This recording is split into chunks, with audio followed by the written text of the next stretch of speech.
Salut à tous, on se retrouve pour une nouvelle vidéo et c'est WWE Fan.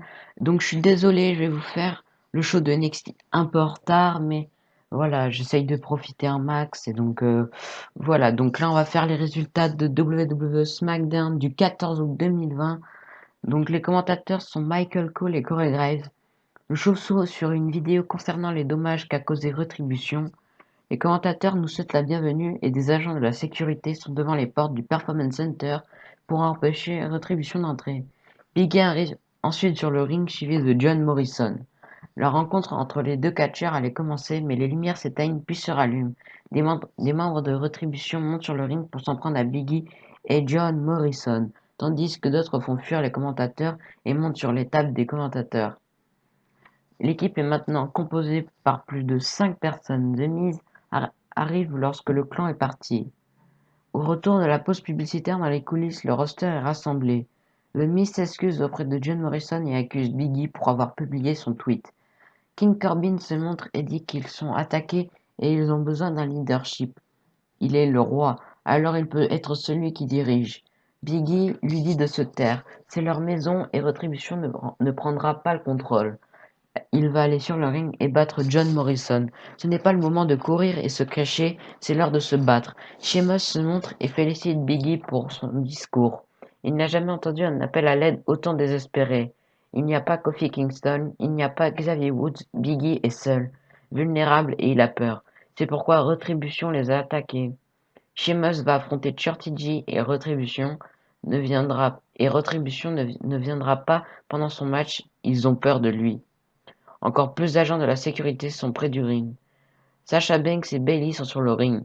Bayley dit Retribution veut entendre ce que les modèles ont à dire. C'est l'heure de la Triple Brand Battle Royale. Sasha Banks rappelle qu'Asuka va l'affronter à SummerSlam. Alors elles vont défendre le titre par équipe à Payback. Ce soir, on s'intéresse à une chose. Bayley dit que Stephanie McMahon a essayé de gâcher leur plaisir. Mais quand elles ont tout leur, même un McMahon ne peut pas les retenir. Quant à l'idiote chanceuse qui va l'affronter à SummerSlam, on va découvrir qui c'est. Bayley et Sasha Banks font les présentations des catcheuses pour le Battle Royale. Au moment d'annoncer Asuka, cette dernière attaque Sasha Banks et la championne de Raw quitte le ring.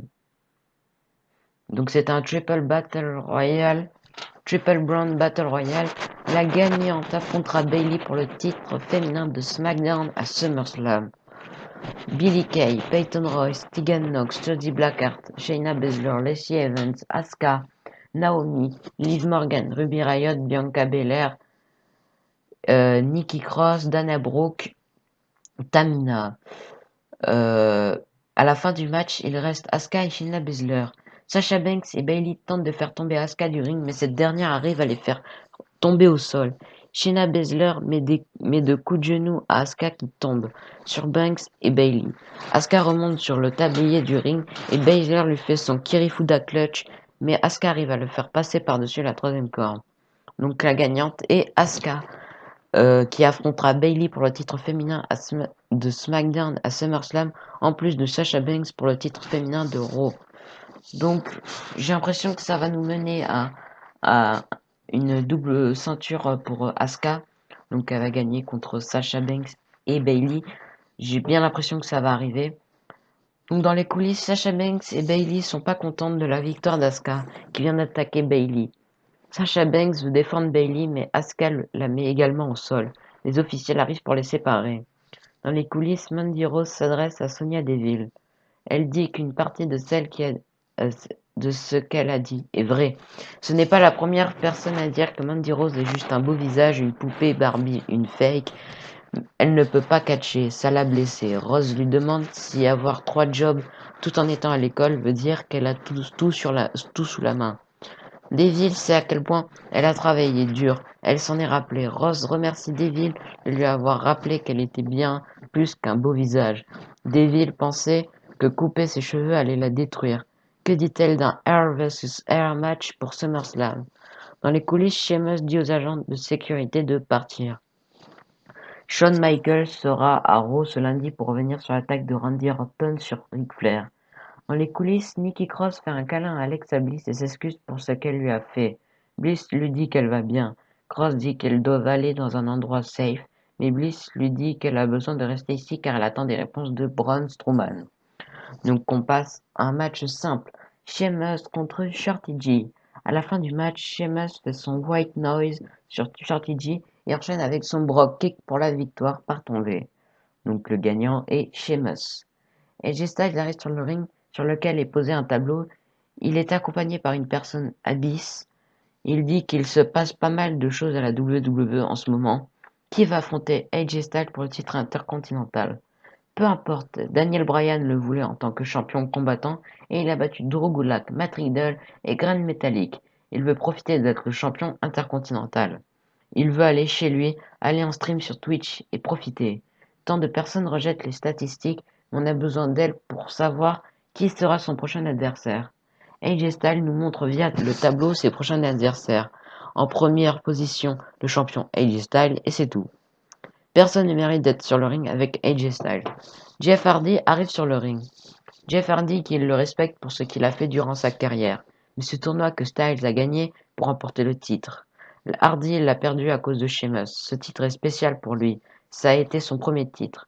Un AJ Styles contre Jeff Hardy semble super cool. Jeff Hardy lui demande une chance au titre intercontinental. Styles dit qu'il respecte Jeff Hardy. Il le connaît depuis longtemps. Hardy a toujours été gentil avec lui. Beaucoup de personnes aimeraient les voir sur un ring de la WWE. Hardy mérite d'être sur le tableau. Alors pour un match de titre, non. Il n'a pas gagné la chance d'être sur ce tableau. Jeff Hardy attaque AJ Styles et lui fait son Twist of Fate avant de mettre son nom sur le tableau. Dans les coulisses, Cesaro et Shinsuke Nakamura discutent et la Lucha House Party vient voler les titres par équipe. Dans les coulisses, Kayla Braxton, partie du challenge de Jeff Hardy à Styles. Ce dernier dit que Hardy l'a attaqué. Hardy ne respecte pas Styles, pas le titre et pas les analyses. Lorsqu'on fait ça à AJ Styles, on est effacé. Styles tente d'effacer son nom du tableau, mais il ne l'enlève pas. Donc c'est un match simple. Grand Metalik accompagné par Lince Dorado contre Shinsuke Nakamura accompagné par Cesaro. À la fin du match, Shinsuke Nakamura veut faire son Kinshasa sur Grand Metalik, mais la musique de la Lucha House Party commence. Kalisto est de retour. Il fait un tornado DDT sur Cesaro sur le ring. Metalik met Nakamura au sol et fait un springboard elbow drop pour la victoire par tombée.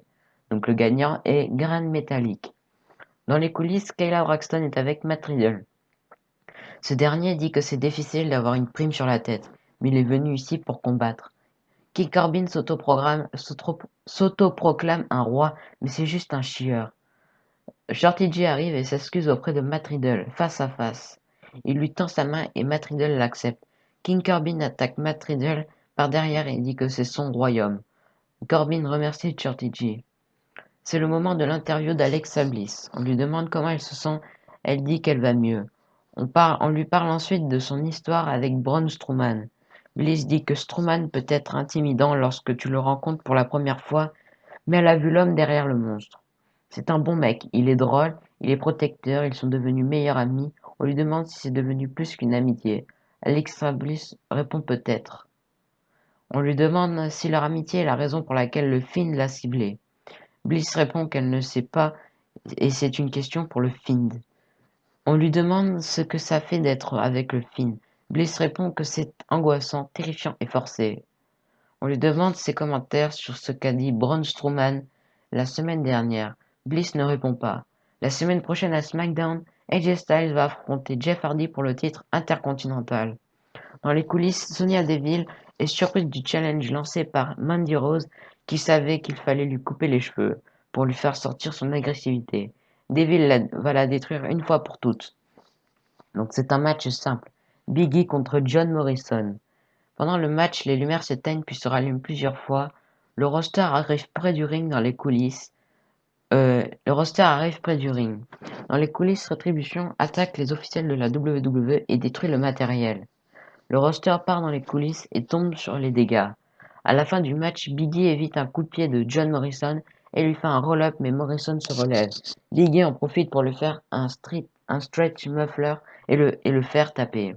Donc le gagnant par soumission, Big E. Après le match, Biggie va sur la rampe, mais Sheamus arrive et lui met un Brogue Kick. Sheamus le relève et Braun Strowman arrive sur la scène. Au retour de la pause publicitaire, Braun Strowman est sur le ring avec un micro. Il dit qu'il avait dit que lorsqu'il allait sortir de ses marécages, il deviendrait le plus gros fils de pute sur lequel le Fiend n'a jamais posé les yeux. Il veut le Fiend maintenant. Mais Alexa Bliss arrive sur le ring. Strowman dit que Strowman ne regarde pas Bliss. Cette dernière dit qu'ils ont une conversation d'amitié à avoir. Une conversation à propos de Strowman. C'est pas celui qu'elle connaît. Elle ne croit pas ce qu'il a dit. Strowman dit que Bliss l'a utilisé comme un pion euh, et a essayé de le changer en quelque chose qu'il n'est pas. Il s'en fout d'elle. Bliss veut savoir ce qu'il se passe. Strowman dit que lorsqu'on entre en contact avec le Fiend, on change. Alors maintenant que Bliss sorte du ring, il veut le Fiend. Bliss lui dit de le regarder et elle le gifle plusieurs fois. Strowman porte Bliss et les lumières s'éteignent un peu.